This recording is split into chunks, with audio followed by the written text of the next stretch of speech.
Madam, కవిత గారిని ఎందుకు అట్లా ఏడిపిస్తున్నారు బీఆర్ఎస్ పార్టీ వాళ్ళు?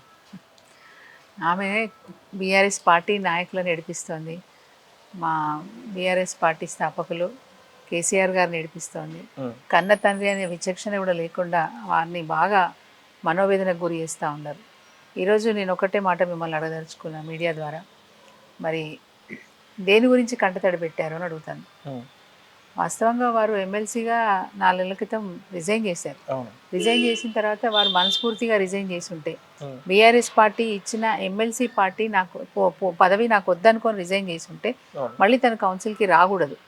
మీరు యాక్సెప్ట్ చేయలేదు కాబట్టి వచ్చిన అంటే that is not the reason. అది మీరు బీఆర్ఎస్ పార్టీలో సస్పెండ్ అయ్యి వెళ్ళిపోయిన తర్వాత, మీరు రాజీనామా ఇచ్చిన తర్వాత మళ్ళీ మీరు కౌన్సిల్కి రావాల్సిన అవసరమే లేదు.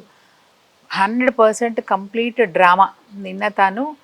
మొన్న తను కౌన్సిల్లో మాట్లాడిందంతా కూడా డ్రామానే. ఎందుకు ఈ మాట అంటున్నానంటే, మీరు మళ్ళొక్కసారి ఆ వీడియో చూడండి, వీలైతే ఆ వీడియో చూడండి. ఆ వీడియోలో తను కొన్ని పత్రాలు పట్టుకొని మాట్లాడింది. అంటే ఫుల్గా ప్రిపేర్ అయ్యి వచ్చింది.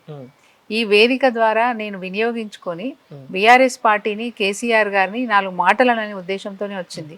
మమ్మల్ని బ్లేమ్ చేయడానికి, మా పార్టీని డిగ్రేడ్ చేయడానికి వచ్చింది తను. ఎందుకంటే తను రాసుకొచ్చిన పత్రాలు తను చదువుతుంటే అన్నీ అర్థమైపోతా ఉన్నాయి కదా. చాలా పర్ఫెక్ట్గా ప్రిపేర్ అయ్యి వచ్చింది.